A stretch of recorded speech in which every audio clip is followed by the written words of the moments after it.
I'm Suzanne Murdock, and welcome to Series 2 of Powering Productivity. Each episode, I explore the energy that connections, expertise, and being in your best flexible working environment can bring to not just your business, but to your whole life. So let's get started. Welcome, I'm your host, Suzanne Murdock, and today I'm excited to be joined by my good friend Russell Zehtab of Silk Mentoring.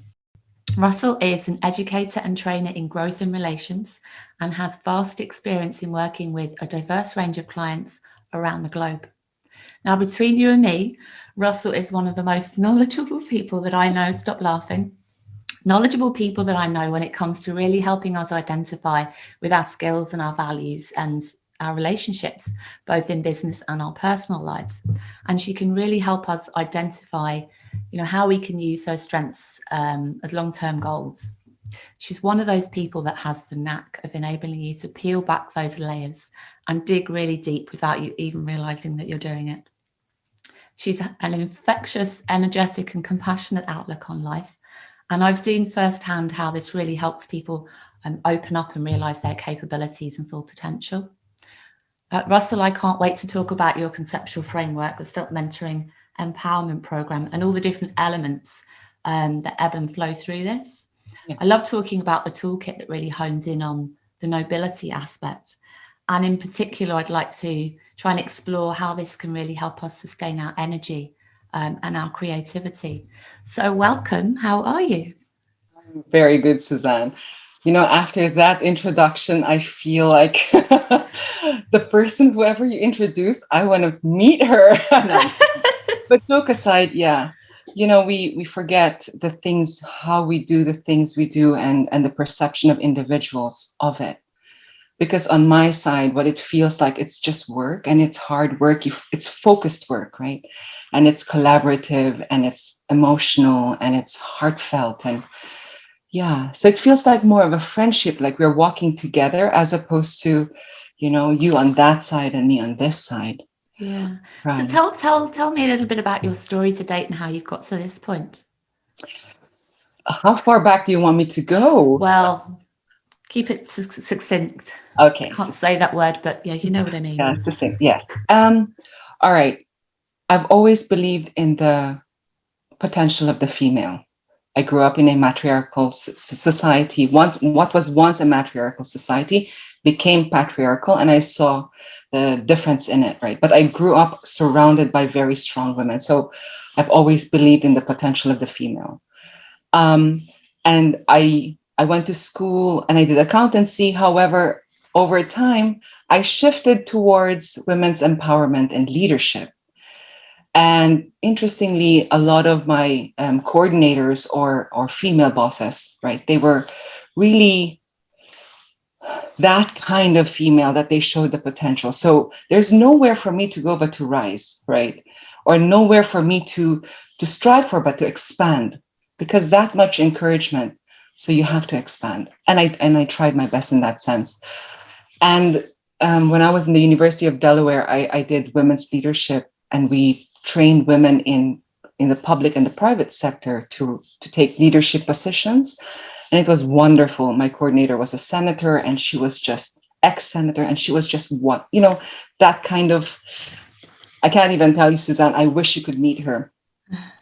And over time, the one thing I realized is when we think about women stepping into a space and trying to claim their positions in society and impact others and impact their own lives, right? There was always an element which I felt was missing and I couldn't put my finger on it. In my own practice, I knew that there was human behavior, right, which keeps me to grounded to treat you as an equal. I felt it was nobility, but I was not brave enough, let's say 6-7 years ago, to actually use the word nobility, right? I was not. And I gained strength within to actually claim the word for myself, because it was already part of my own practice, but to encourage others to also embrace the word, right?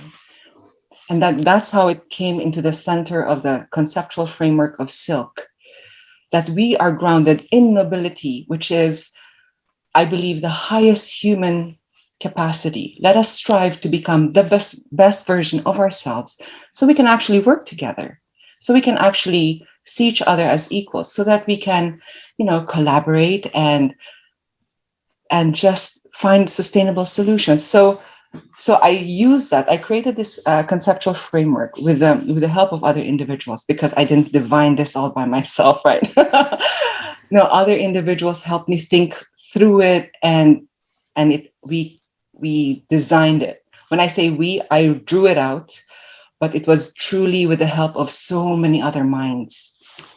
And nobility became the anchor of the entire conceptual framework. And from here, Silk Mentoring uses that as creating spaces of where you and I, for example, can talk. Doesn't matter your background, doesn't matter my background, but we are noble women together, right? So you look at me through that lens, and I will look at you through that lens as well. Okay. It establishes our fundamental equality. That was what I was looking for, right? Yeah. Because some women are just more educated than others, or have more life experience, or whatever background they come from. And some feel they're here, some feel they're a little lower, right? So they feel like they're in some place compared to you. That I wanted to bring them into equal places, equal spaces, right? Oh. Yeah. No, I mean that's interesting. That kind of brings me on to the first question, which is really around the word nobility and how that anchors your whole conceptual framework. But I mean, what does it truly mean to you? I know to a lot of people, and there's probably still a stigma out there. Nobility means you've got loads of money. Ultimately, who do you? A lot of people would say, "Who do you think you are?" You're some nobility. Yeah. Do you still get an element of that? Yeah, that is one of the questions which always comes up. What is the meaning of the word, right? For myself, it is an umbrella word, which means to say it encompasses so many others, so many of the virtues, human virtues. When we imagine a good person, what does that entail?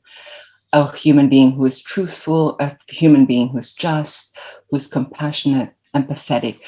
And the list can be as wide as your human experience.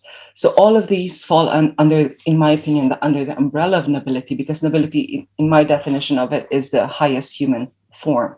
We strive to get to a place where we give back eventually to society, right? So human nobility, more in the sense of human quality, as opposed to the material side, which is a title, right? Yeah. Although all women, I believe, are queens, but it's not so much the title and the financial status. It is more about you striving to become that version of yourself. So you actually Okay. give them, right? Yeah. To And me, that makes perfect sense. And you use the visualization of a petal to represent everything, all of the elements of the silk empowerment cycle. yeah, So tell me a bit more about how that works and how you came up with that. okay. When we imagine it now, the whole conceptual framework looks like a flower. Yes, it didn't always look like a flower. It was more like scribbles. And then they had to come together into a more holistic way. And I've always worked within circles, concentric circles within each other, because I believe that human growth grows in potential like this, like outward ripple effects, right? Yeah. So within the conceptual framework, you will see a little outward spiral. It's very subtle in it, and I have it actually on my screen. However, I don't know if I can share the screen. Nonetheless, at some point you can share the conceptual framework I can, image yeah. itself. The center of it is nobility and self-awareness, but not self-awareness in the sense of meditation only, or yoga and the things which are associated with self-awareness. More about self-awareness of our nobility, so we can propel ourselves into action, right? So it's nobility, the knowledge that we are noble as human beings, you and I, and the self-awareness which propels you and I into action. Yeah. And there are they're like sepals. When you think of a flower, they're like the sub petals, sub leaves underneath, right? Underneath it. These are, I chose 4 feminine attributes, which I am sure there's so many in the world, but for the sake of the conceptual framework itself, I was trying to pull in what is gendered, what is not, or what is perceived to be gendered and what is perceived to be not. Spaces we have claimed, for example, empathy and intuition are feminine. They're associated with the feminine, right?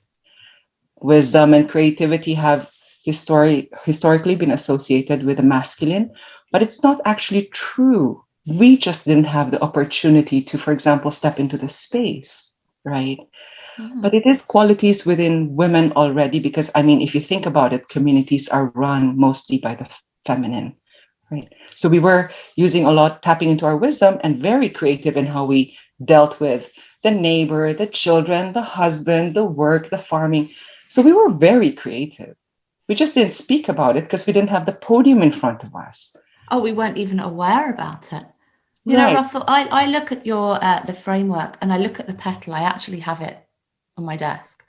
And you know, you have the wheel of life and you think some days you're just a little bit out of kilter and you immediately look to that the petal framework and you can identify different areas that just maybe particularly one day you're feeling strong about. So authenticity, Mhm. creativity, and you know through the woman's monthly cycle, you feel different each week, for example. But actually that really lends itself to how you're feeling. You can identify, and in turn you can almost decide what projects, etc. If you're lucky enough to be able to choose, you can decide what projects you can work on that week, because you can almost predict how much energy and creativity and empathy, for example, that you're going to have. Yeah. So the way in my own practice and in my own life, there are days, like you're saying, we are better in one aspect or and weaker in another, right? So sometimes the creativity just flows. And sometimes we just cannot tolerate other individuals being so close to us. So we need to set stronger boundaries. But these are moments when we are not, for example, in balance, right? We don't sleep enough. We have arguments with people we love. We don't eat healthy food. Whatever causes an imbalance in us, then we cannot manage our emotions as well, or our mental state as well. We are not in command and in control of ourselves, right? Um, and in those moments, then we are weaker, for example, in the practice of boundary setting. We cannot say no to the things we believe we should say no to. So in that sense, I think we have to be very conscious of our own states, right? But at the same time, you are right in the sense of when you see where you're good at, on the days you're good at that, then you might as well use those moments. Like when you're feeling so creative, use those moments to really create, right? Absolutely. Yeah. And not just necessarily in your personal life. This works the whole holistic business, personal, family life, friends, etc. Yeah, we don't live in isolation. So in that sense, even in the moments when we feel we're isolated or we feel we're alone, we actually aren't. We cannot see how we impact others, or how others look to us with because of the things we share or because of the things we do. We cannot gauge that. What we can only gauge is the extent to the tip of our nose, how much influence we have within the space we're actually engaged in. And if we are lucky and we get feedback, right, then we can adjust and realign. Usually we don't get any feedback. We just get a facial feedback, right? So it's harder to imagine, Yeah, but it is So many. that brings me on to the next question. I mean, this month in our podcast, we've been talking around, and our theme generally, we've been talking around the whole sustainability aspect, and not just in terms of low carbon emissions, green credentials, as important that is, but I really wanted to talk around how do we sustain our energy, sustain our authenticity, our creativity. How does this framework really lend itself to that? Yeah. So the framework itself is like an anchoring point for me. No. What I personally do is I try to, in the moments when I feel I'm slipping, I pull myself back and re-anchor onto the framework. For example, I try to remember, I have to be noble, I have to speak nobly, I have to be empathetic, I have to be kind. So I look to that to remind myself. And in those moments where I cannot, for example, set a boundary properly, I look to that as well and try to see, yes, I have some wisdom, I can apply my wisdom in setting a boundary. However, when we think of sustainability, I think sustainability is about constancy of practice, right? We cannot, or I should say, I should never sit back and be, yes, I have reached that point. It's the vigilance of a daily practice where am I maintaining the standards I want to maintain? How do I continue doing that so that the people around me are impacted appropriately? And I find daily routines, it's such a popular thing to do now and to talk about nowadays. Daily routines, what are your rituals? But I think ritualization is really about perseverance and about anchoring, right? Mhm. That you don't let go of the discipline of the things which keep you grounded, the Okay. things which keep you noble, elevated. So for example, I try to pray as much as I could, and I try to pray especially in the moments where I'm shifting, I feel the shift, right? Or I try to, when I'm speaking to someone, I feel it's a little sharper, I try to pull back. So that's a self-awareness practice. I pull back and I, in that moment, try to apologize. So I try to watch the words which leave my mouth, right? Yeah. But that's not easy. It's easier said. I'm telling you about it. It's easier like this. I'm telling you, yes, I manage the way I speak. But I know for a fact, for example, when my children talk at me, right? There are moments where I feel like, oh my God, and then I would slip and I would say, please give me the space, go. That word go is in the mind of someone who's younger is so dismissive actually. Mm. So when I catch myself, then I have to go to this child of mine and say, I apologize. I didn't mean go. I just meant mommy was so exhausted and I just needed 5 minutes. Absolutely. No. Right. That comes back to the whole boundary setting and the awareness Right. of what's being said, and it's a two-way thing. I mean, when we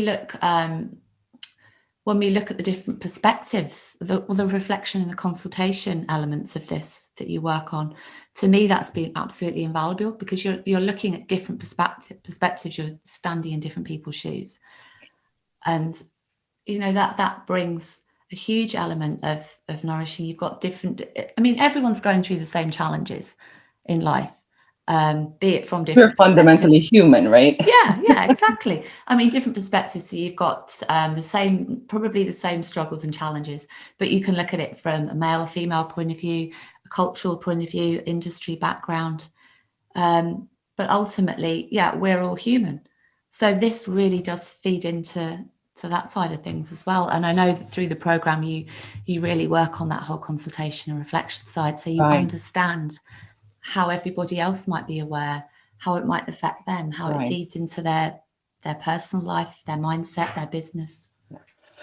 Suzanne, I believe there's a lot of knowledge which exists out there in the world, and we are not applying it. So fundamentally, in the work that we do, that you and I do, there's an action element which is really the most powerful thing. That conceptual framework, every part of it has to be applied. And as we apply it in that moment, we also reflect, maybe later in the day also, but we reflect and then we speak to others. I learned this. What did you learn? What do you think? This is what I think. So there's a social element to it. That consultation part where we share our growth, you and I, it goes like this, right? Yeah. And And then again, that's the whole energy and yes.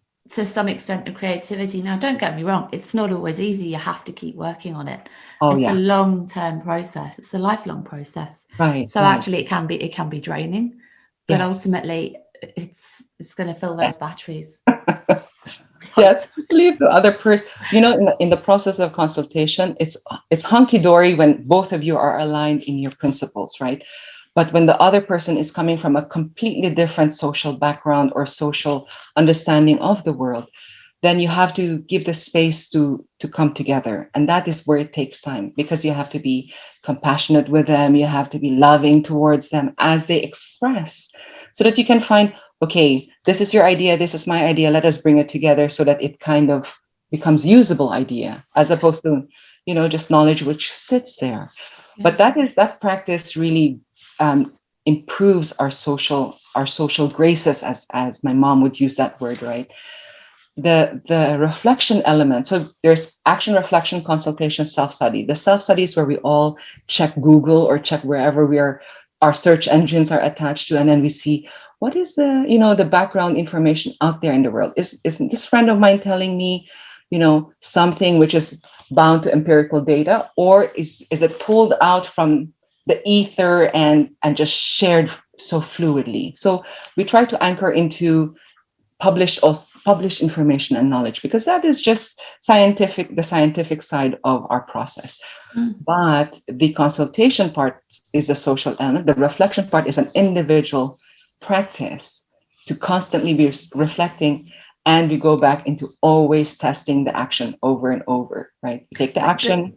Sorry, go ahead. you could, sorry to interrupt, but No, no, no. you can really use this in life. So for example, we can't choose our family, and our family might not necessarily have the same. I know say we're brought up by our immediate family. Generally, you have the same values, but not necessarily. Not necessarily. And it's the same in business. I mean, if I've realized through this whole process that you can choose to some extent who you work with if you're aligned to their values. You can use your skill sets, your strengths, etc. That's individual, but generally, you find if you can work with people who are aligned with your values, in business and personal life, it makes it so much easier if you're able to choose. I think choice is one of those most empowering things, Suzanne. If we just allow everyone to take a bit of us, then when you're thinking about what is sustainable, if everyone just takes and you cannot refill your cup, eventually you will reach a point of utter exhaustion. And then you have to take this very long break, a sabbatical into the mountains. So we're trying to look for this long-term sustenance where we are always functioning at optimal level, right? And choosing the people who we actually work with, and because we're contributing to the greater good, that the contribution is more wide. But the people who we collaborate with, it is important for us to choose individuals who are not just empathetic, but who really encourage us and push us ourselves. They help us go beyond what we believe we can do. So they're encouraging, they're passionate, they're driven, as opposed to there are some individuals, because they might need more from us, so that we give to them more, but the return to us is not as much, right? So it's a mix and match. It's nice when it's reciprocative, right? I give, you give it, and we're all like benefiting, but sometimes it's imbalanced. I just give, or sometimes I just take, right? Some people are so full that they're just willing to give, and you don't need to give back. So you're lucky if you have that Yeah, arrangement as yeah. well. But I think through this whole process as well, if you're open about what you're doing and you're really embracing what you're doing, it has a massive positive trickle down effect as well on Absolutely. different generations and outward tentacles. Yes. You see, Suzanne, I love it. The minute you said tentacles, right away the octopus came back into my mind. But that's how it Because feels. You can see, it, you can see it yeah. happening, and you can feel it. Yeah, so from where you and I sit, we reach out and we have influence in the school, some influence in the school system, some influence in the business, some influence in our community, children's life, husband, mostly ourselves, sometimes family. So we have influence like the tentacles of the octopus in different directions, right? Um, this is the arena of most females, right? And we thrive usually in these arenas. We function well. We need to be sustained as well. So when I get women together in silk, I always tell them, please don't have the expectation that I am the well of knowledge from which all of you will drink from. The well is all of our collective knowledge together. Our collective experience is what makes it rich for all of us to engage with each other. I have just a bit, and then with your little bit and her little bit, all of these little bits together becomes a drop, right? And this is how we all can have a glimpse of the drop, to all of us benefit from it, right? So what I do more than anything else, Suzanne, is I create spaces for women to come together. And I use the conceptual framework to keep us anchored so that we don't talk about whatever we want. Because if you leave me to my device, I can just go on talking about, and then the topic jumps and jumps. But we anchor ourselves into intentional empowerment, right? So that's what the conceptual framework is there fundamentally for. But the practice of it is arcs, action, reflection, consultation, self-study. It's continuous, and it's, yeah.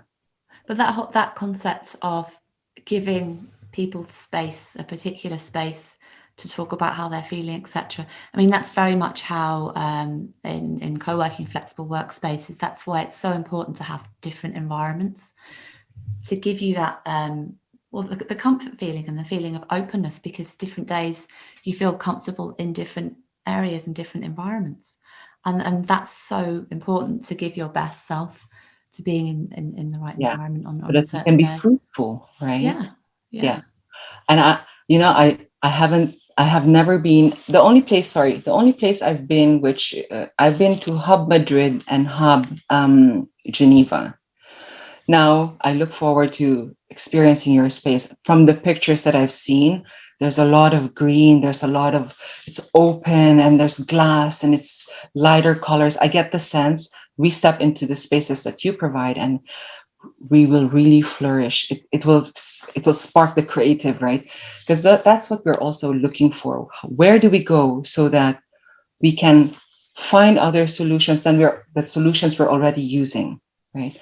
So we need spaces which are really not just green, but they really bring out this oomph in us, right? Yeah, and it's not easy, Suzanne, because you're creating physical spaces or sometimes online spaces, and those are it's hard, and it's continuously changing because yeah. technology's changing, so you have to keep up with that, and people need different things, continuously different things.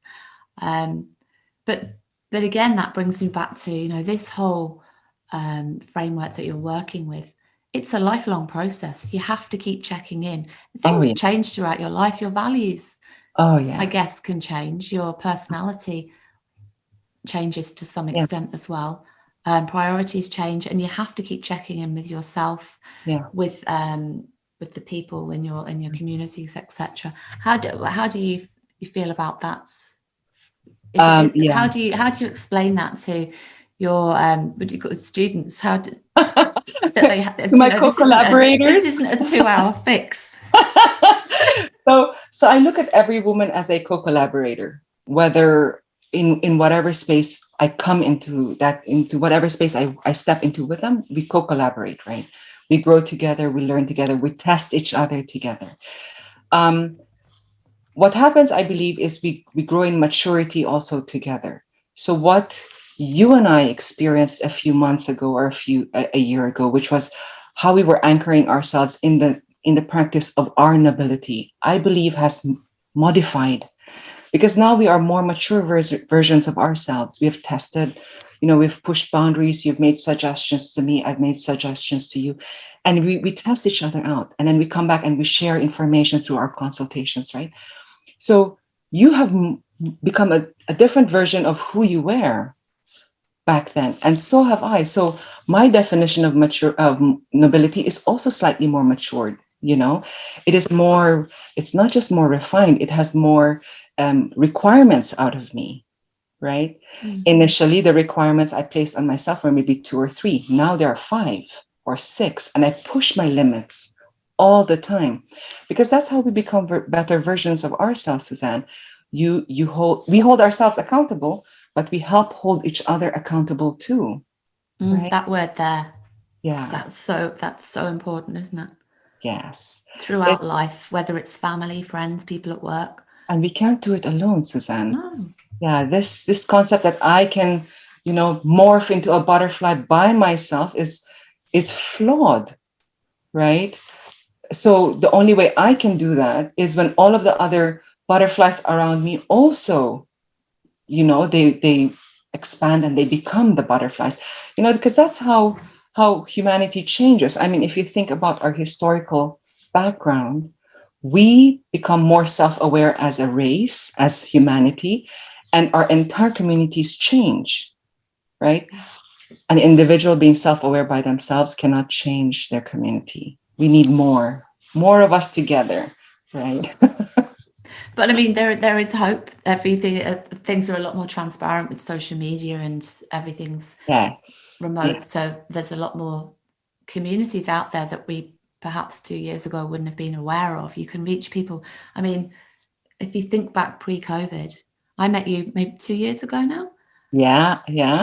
I would never have thought that I'd be speaking to a group of women all over the globe remotely about Yeah, this sort of thing. It's yeah. amazing. Yeah, so COVID really tested us and hurt a lot of us. Yet that one of the benefits of that is we truly stepped into the global arena, you know. And in this sense, I am thankful for that push, because there were individuals, I mean, in my community who didn't want to go online, right? And then suddenly they had no option but to do that. So we had to facilitate their transition, because that's also what, for example, when you think of flex space, right? Those who want to and they don't know how to, we have to help them come on board, right? Because they want to reach a larger audience, or they want to have more impact. They want to help the community. How do we assist them through the flex spaces, for example, that you offer, Yeah. right? And it's a learning process, Suzanne. I cannot imagine how patient you have to be with, someone like me to learn all of the IT behind this. Because some of us are not so IT, skilled. No, this is Oh no, no, it's in that true. sense, right? So Russell, tell me this: where is your most energetic environment? Where do you love to be Where do I most in the love to world? be? Yeah. So I thrive. I thrive when I'm with like-minded individuals who love experimenting in the world, right? Like-minded in the sense of they believe that the world has potential, humanity has potential, so let's contribute to that potential. There's the other side of individuals where they look at the world like catastrophe, right? There's no space for change. There's no option for growth. There is that kind of human too. And I find it harder to collaborate with them. We eventually collaborate all together anyway. But I thrive in spaces where individuals are like, yes, that kind of thing. That's one. And also people who I thrive when individuals test me, they say, how about this? Have you thought of that? So there's no fear in the sharing of the questioning, right? Mm-hmm. The way you would push me on the emotional side or on the social side, push by encouraging questions. Think about it from this point of view. So we get that from each other, and that's where I thrive. I thrive also in the spaces where they're very, like when my children are around me, I thrive there as well because they show me a non-jaded view of the world, right? They still see the world with so much beauty in it, and that is the world I really anchor in, because we cannot imagine, it's harder to imagine a world which is already destroyed, and it's Mm-hmm. harder to fix that. So we contribute to this image of a more potentially growing world, right?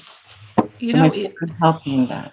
you know what's really interesting there for me is when I talk about environment, most people would think about the physical space that they're in, but you automatically go to the people that you're with and the values that you're aligned with. That's fascinating. You No, know, but no, but that's true. It's how energy fills different people and the reasons right. behind that. Yes. So even when I work, so if I have a desk and there's somebody with a desk, I can be in different working spaces, but when we're working and it's a thinking thing, I need the quiet, right? But my ideas actually blossom when, as I'm thinking about it, somebody injects, it's like they're injecting a color into it, right? Yeah. And that just expands it. You and I talk a lot about trees. We talk about trees a lot and about the rooting of the tree and about the seed of the tree. And because you function, I function in the same kind of like growth, the imagery of growth that I feel, I see it reflected in you. So when I talk about the tree and how we see the potential of the tree in the seed, and that when I told you, I shared that story, you're like, yes, I totally get it.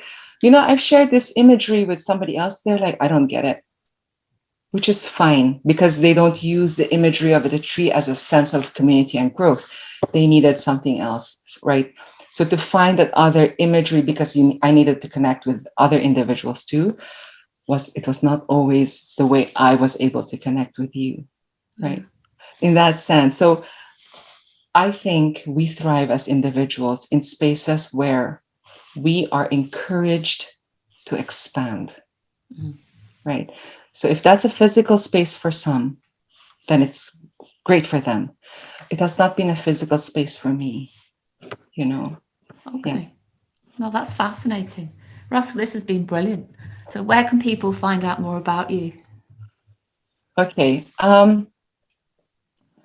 So you can find me on Instagram at Silk Mentoring, right? And I also have a website which a friend of mine is trying to, bring it to the next level. So it's a little bit more current as opposed to archaic, right? So it is www.selfmentoring.com. There's a lot of information there. You can also write to me directly or call me directly. I function better if you just reach out and then we can find a way to collaborate. Because like I said, Suzanne, I don't look at what we call clients as clients. It's not a me and then a them. I look at most individuals as co-collaborators, because even if they initially the intention is for them, I also grow with them. Whatever they're going through, it impacts me, and we find sustainable solutions together. I cannot divine the solution all by myself. This is what you have to do. It has never functioned like that, right? For me. So we talk, we consult, and then through the reality of their own experience, we find something which is workable for them, right? Yeah. So Oh, Russell, thank you so much for your time. It's wonderful. And I've loved hearing about the different energy and sustainability and the way you embrace that and the different perspectives. Yeah, that's the question. Yeah, go ahead. How do you sustain yourself? I sustain myself. Actually, yeah, it does come down to the people side, but making sure that I'm with people who I'm aligned with, doing what I'm aligned with. But then there is the physical outdoor space and the trees. Yeah, that is a massive part of who I am. And the children as well, obviously, and the family. Yeah. So, and it's a constant practice for you too? Absolutely. And I realize when I'm not in the right frame of mind or things aren't going, they're not feeling balanced. Yeah. I know exactly where I need to be. Even if it's just for 10 minutes, I have to go outside. I have to be with the right people. Yeah. And sometimes it's just being by myself. Yeah. But I think it's being aware of how you are at any one time and how you can actually get those quick fixes. Yes. Quickly top up those batteries. Yes. Quick fixes help us go through the day. But when we think of long term, that quick fixes don't really they're not it's constantly checking in for me. Yeah. But thank you, and we wish you all the success and more growth. Thanks for listening, and don't forget that all the episodes and links are on our website, thehubnewry.com. While you're there, you can stay tuned with what we're up to by subscribing to our mailing list. Subscribe on YouTube or wherever you get your podcasts, and thanks again for being here. Powering Productivity is presented by me, Suzanne Murdock, and produced by Emily Crosby Media.